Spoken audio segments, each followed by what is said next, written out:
प्यारे विद्यार्थियों, आपको इस वीडियो में जो है वृत्त के कुछ पार्ट्स बाकी थे। मैंने पहले वीडियो में वृत्त की कुछ चीज़ें को बताया था।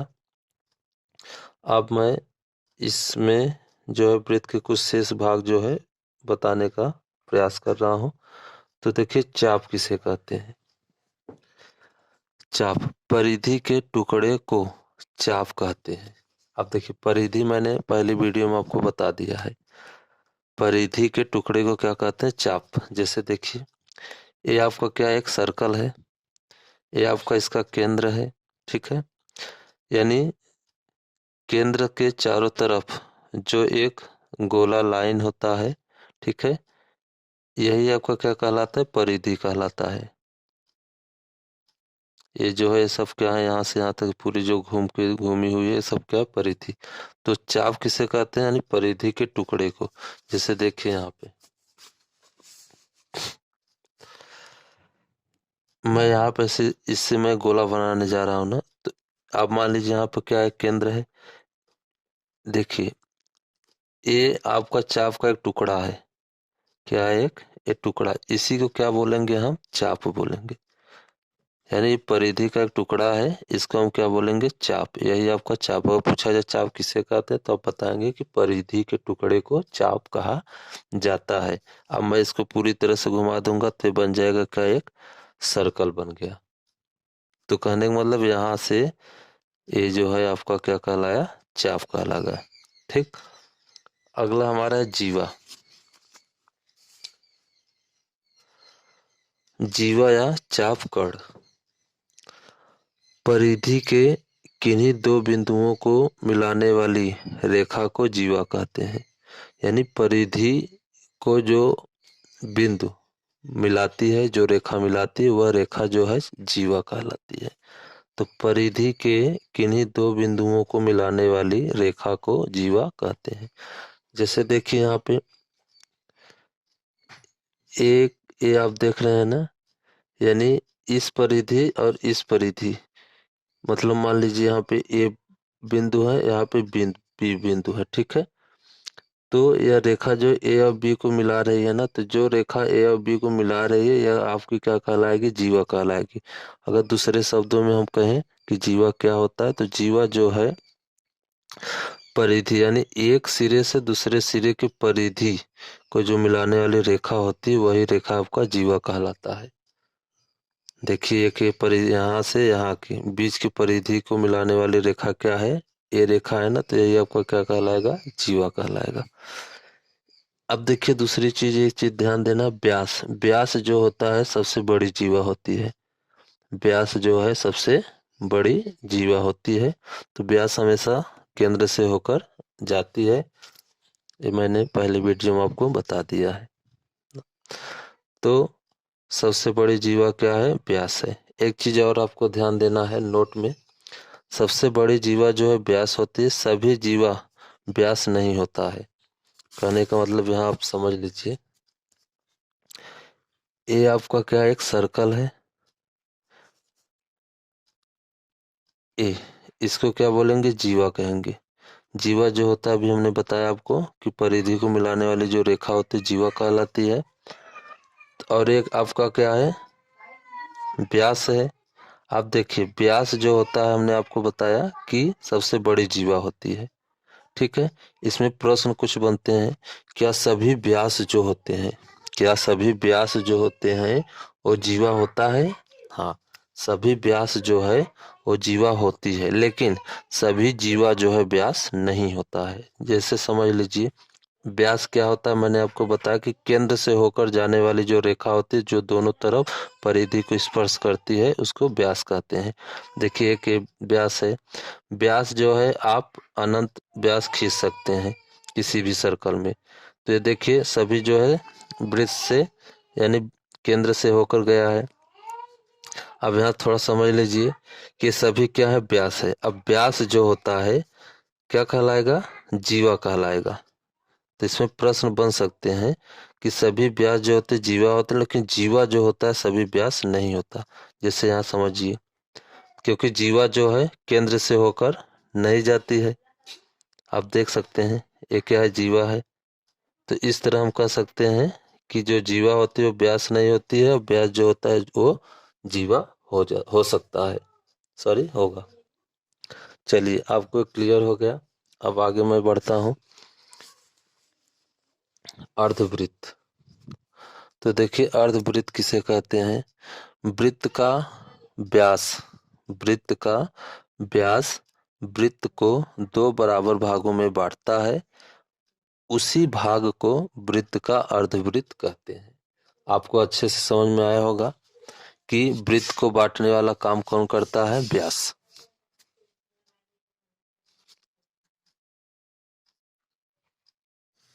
देखिए, ये आपका वृत्त है, ये आपका केंद्रक है, ये आपका क्या है? व्यास है।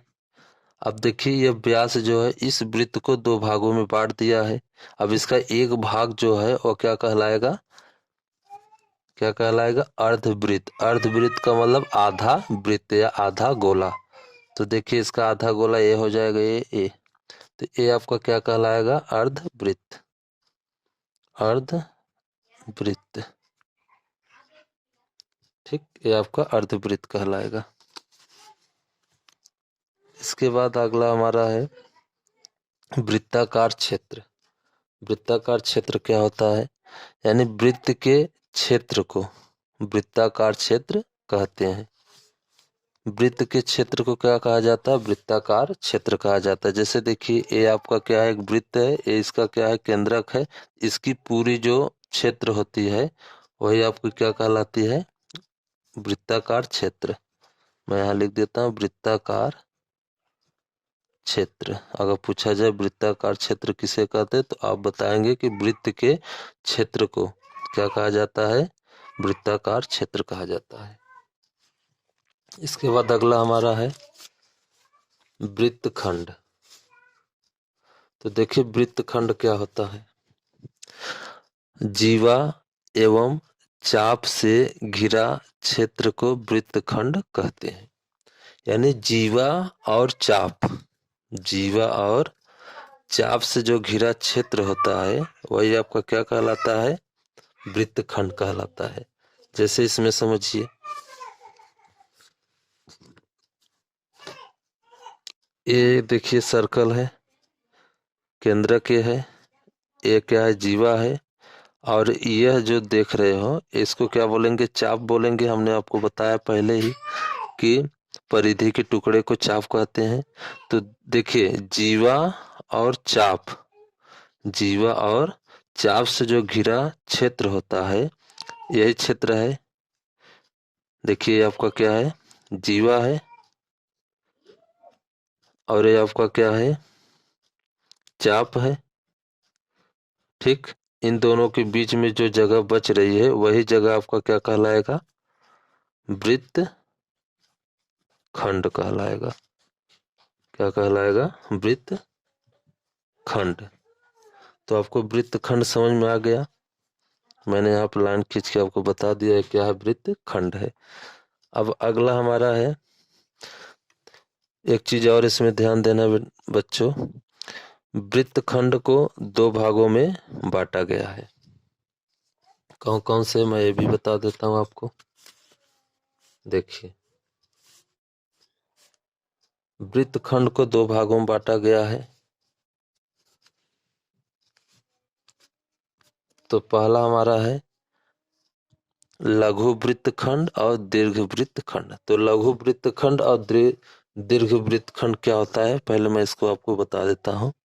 देखिए, लघु वृत्त खंड जो होता है वह वृत्त खंड का क्षेत्र जो अर्धवृत्त से छोटा होता है उसे लघु वृत्त खंड कहते हैं। मैं पुनः एक बार बता देता हूँ फिर से। यानी वह वृत्त खंड का क्षेत्र जो अर्धवृत्त से छोटा होता है उसे क्या बोलते हैं हम?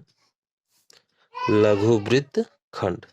जैसे हमने आपको पहले यहाँ बताया है वृत्त खंड में, या फिर इसमें समझ लीजिए, ये आपका क्या है?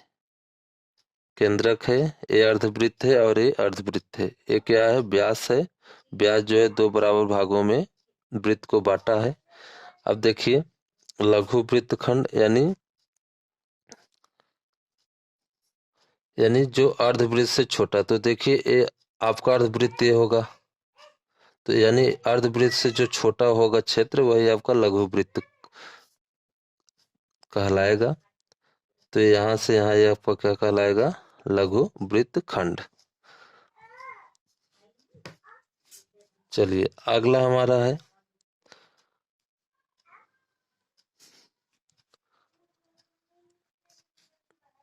दीर्घ वृत्तखंड। मैंने यहाँ पे पुनः 2 बार लिख दिया लघु, यहाँ रहेगा दीर्घ।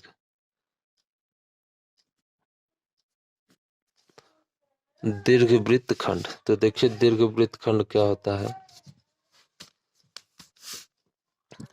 वह वृत्तखंड का क्षेत्र जो अर्धवृत्त से बड़ा होता है उसे दीर्घ वृत्तखंड कहते हैं। यानी कहने का मतलब कि वह वृत्तखंड का क्षेत्र जो अर्धवृत्त से बड़ा होता है। जैसे देखिए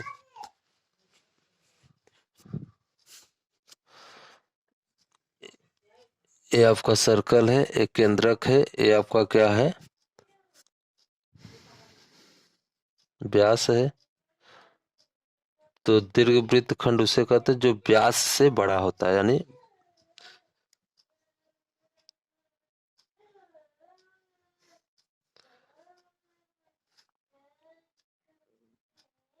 ये यहां से मैं एक और बना देता हूं ए। अब इसको हम बोलेंगे क्या, दीर्घ वृत्तखंड। क्या बोलेंगे, दीर्घ वृत्तखंड।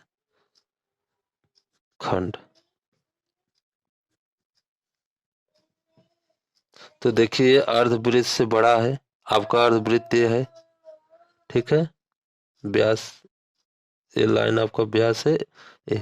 तो अर्धवृत्त का क्षेत्र से जो बड़ा क्षेत्र होता है वही आपका दीर्घवृत्त खंड कहलाता है। तो अगर मैं यहाँ से लाइन एक खींच देता हूँ तो देखिए पूरा यहाँ से यहाँ के जितने क्षेत्र हैं वही आपका दीर्घवृत्त खंड कहलाएगा। ठीक है, आपको समझ में आ गया, ये पूरी जो है क्या है, दीर्घवृत्त खंड है। चलिए अब आगे मैं आपको बताता हूँ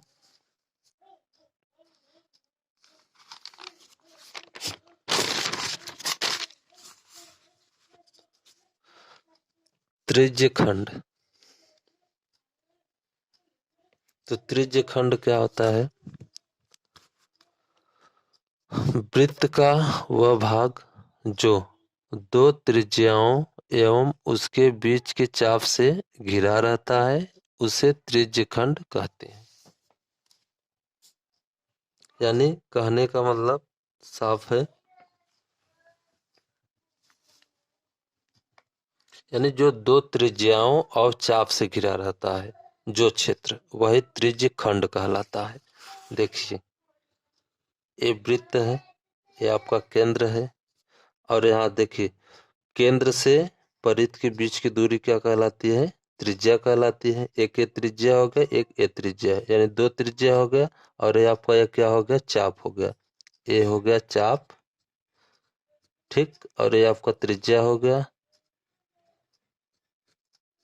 ये दोनों जो है त्रिज्या है। तो यानी 2 त्रिज्याओं और एक चाप से घिरा हुआ जो क्षेत्र होता है वो क्या कहलाता है, त्रिज्य खंड। मैं यहाँ लिख देता हूँ, ये क्या है, त्रिज्य खंड, इसको बोलते हैं त्रिज्य खंड। ये जो है ये सब क्या है, त्रिज्य खंड है। तो आपको त्रिज्य खंड समझ में आ गया होगा।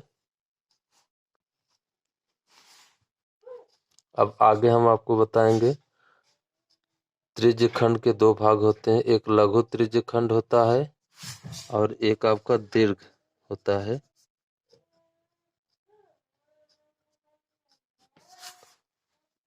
दीर्घ त्रिज्य खंड होता है। तो देखिए लघु त्रिज्य खंड क्या होता है, वैसा त्रिज्य खंड जो वृत्त के 2 त्रिज्याओं एवं एक लघु चाप से घिरा रहता है उसे लघु त्रिज्य खंड कहते हैं। वैसा त्रिज्य खंड जो वृत्त के 2 त्रिज्याओं एवं एक लघु चाप से घिरा रहता है उसे लघु त्रिज्य खंड कहते हैं। जैसे यहाँ देखिए ये दो क्या है, त्रिज्या है, और ये क्या है, एक लघु चाप है। तो दो त्रिज्याओं और एक लघु चाप से जो घिरा हुआ क्षेत्र होता है उसी को हम बोलते हैं क्या, लघु त्रिज्य खंड कहते हैं या त्रिज्य खंड कहते हैं। चलिए अब अगला हमारा है दीर्घ त्रिज्य खंड। ये लास्ट है हमारा। वैसा त्रिज्य खंड जो वृत्त के दो त्रिज्याओं एवं एक दीर्घ चाप से घिरा रहता है उसे हम दीर्घ त्रिज्य खंड कहते हैं। देखिए यहाँ पे इस आपका वृत्त है, एक केंद्र है, और इसमें क्या बताया है कि दो त्रिज्याओं यानी दो त्रिज्या से और एक दीर्घ चाप जो होता है, दो त्रिज्या और एक दीर्घ चाप से घिरा हुआ जो क्षेत्र होता है उसे दीर्घ त्रिज्य खंड कहते हैं।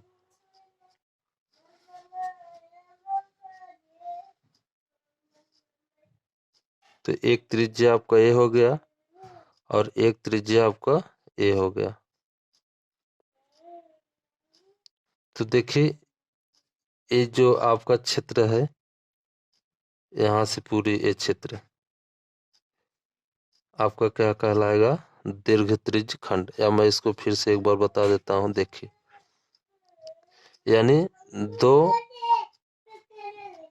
त्रिज्या और एक दीर्घ चाप। तो दीर्घ चाप आप देख लीजिए, जैसे एक आपका क्या हो गया, ए त्रिज्या और एक ए त्रिज्या, ठीक है। तो आपका ये दीर्घ चाप है, यहाँ से यहाँ, इसको मैं लिख देता हूँ यहाँ दीर्घ चाप। तो एक दीर्घ चाप यानी दो त्रिज्या खंड, एक ये त्रिज्या खंड है और एक ये त्रिज्या खंड है। तो दो त्रिज्या खंड और एक दीर्घ चाप से जो घिरा क्षेत्र होता है वो क्या कहलाता है, दीर्घ त्रिज्य खंड। दीर्घ त्रिज्य दीर्घ त्रिज्य खंड। तो देखिए ये पूरा जो क्षेत्र आपका दिख रहा है सब पूरा ये, यही आपका क्या कहलाएगा, दीर्घ त्रिज्य खंड कहलाएगा। तो मैं आशा करता हूँ आपको अच्छे से समझ में आया होगा ये वृत्त के पूरे कंसेप्ट जो है। और एक बार मैं पुनः कहना चाहूँगा कि वीडियो को लाइक सब्सक्राइब अवश्य कीजिए। हम आपके लिए जो है बेसिक से बेसिक चीज़ों को क्लियर करने का प्रयास करते हैं और आपको पूरी तरह से जो है मैथ में स्ट्रॉन्ग और इंटरेस्ट जो है हम उत्पन्न करेंगे, जिससे आपका मैथ में जो बेसिक चीज़ें हैं वो क्लियर, अगर आपका बेसिक क्लियर रहेगा तो जो है आप अच्छे से मैथ को समझ पाएंगे और सॉल्व कर पाएंगे। जय हिंद, जय भारत। धन्यवाद मित्रों।